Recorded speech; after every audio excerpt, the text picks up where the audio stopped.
The mystery of the SS Ourang Medan, the ship whose entire crew died.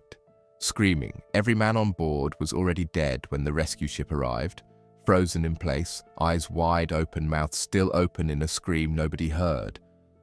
The one radio message anyone ever received from that ship ended with a single sentence that has never been explained. Then the ship itself exploded and sank before anyone could board it to find out why. According to the most widely repeated account of this story, sometime in June of 1947, in the waters of the Strait of Malacca between Indonesia and Malaysia, two American vessels received a distress signal in Morse code from a Dutch cargo ship called the SS Ourang Medan. The message reportedly read, in fragmented transmission, that the entire crew, including the captain, were dead, and the radio operator sending the message himself was dying.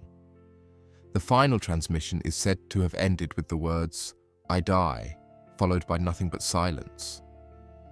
When one of the American ships, reportedly the Silver Star, located the Ourang Medan and boarded the vessel to investigate, the crew allegedly discovered a scene of complete, inexplicable horror. Every member of the ship's crew and the captain were found dead, scattered across the deck and bridge, their bodies reportedly frozen in defensive, terrified postures, arms raised as though warding off an unseen attacker, faces locked in expressions of what witnesses described as pure horror, mouths open and eyes staring upward toward the sun. According to the account,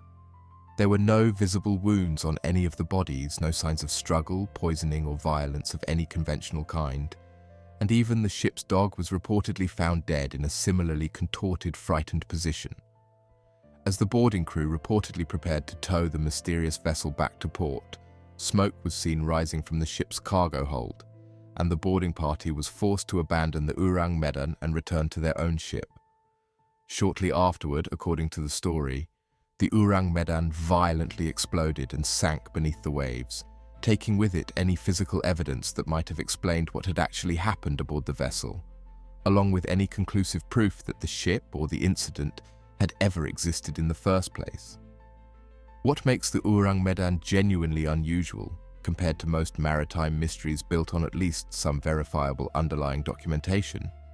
is that despite decades of investigation by researchers, journalists, and maritime historians, no official government record, shipping registry, insurance document, or independently corroborated newspaper account from 1947 has ever definitively confirmed the ship actually existed at all, let alone establish the specific details of what happened aboard it.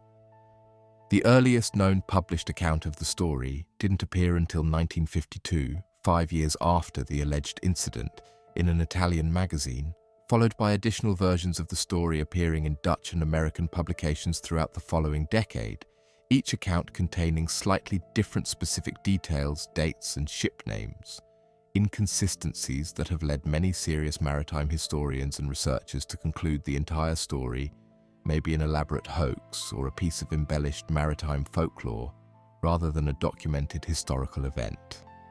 Despite this significant, well-documented lack of verifiable evidence, the story has proven remarkably persistent and difficult to fully dismiss, partly because the specific technical details included in various retellings, particularly regarding potential causes of death,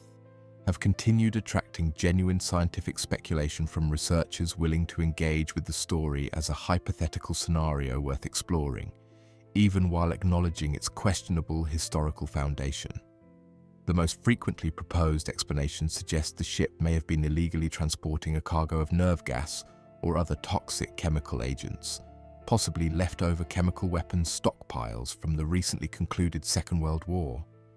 With a leak in the cargo hold releasing lethal, colorless, odorless gas that killed the crew rapidly enough to leave them frozen in whatever position they occupied at the moment of exposure, and the ship's subsequent explosion attributed to a reaction between the leaking chemicals and seawater flooding into the damaged hold.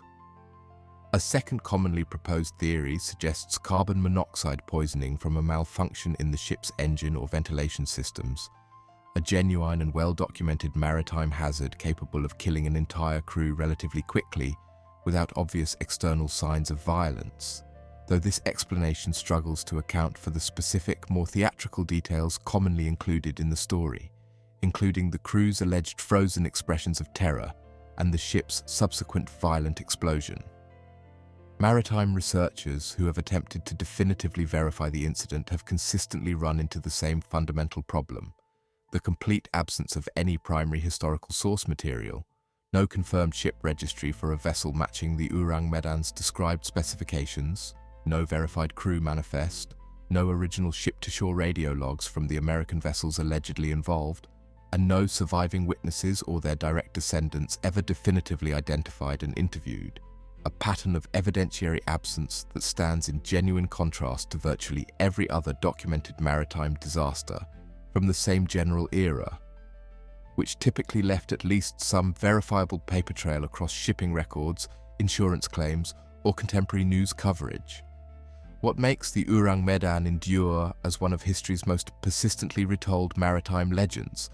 despite this significant lack of verifiable documentation, is the specific, visceral horror embedded in its core details. An entire crew dying simultaneously in postures of frozen terror, a final radio transmission ending mid-sentence with an operator's own death, and a ship that conveniently destroyed itself before any physical evidence could be recovered.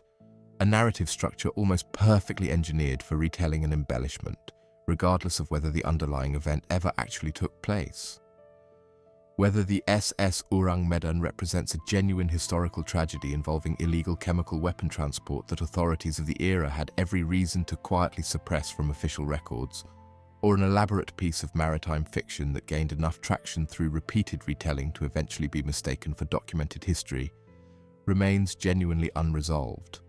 A mystery notable less for what actually happened, and more for the fact that,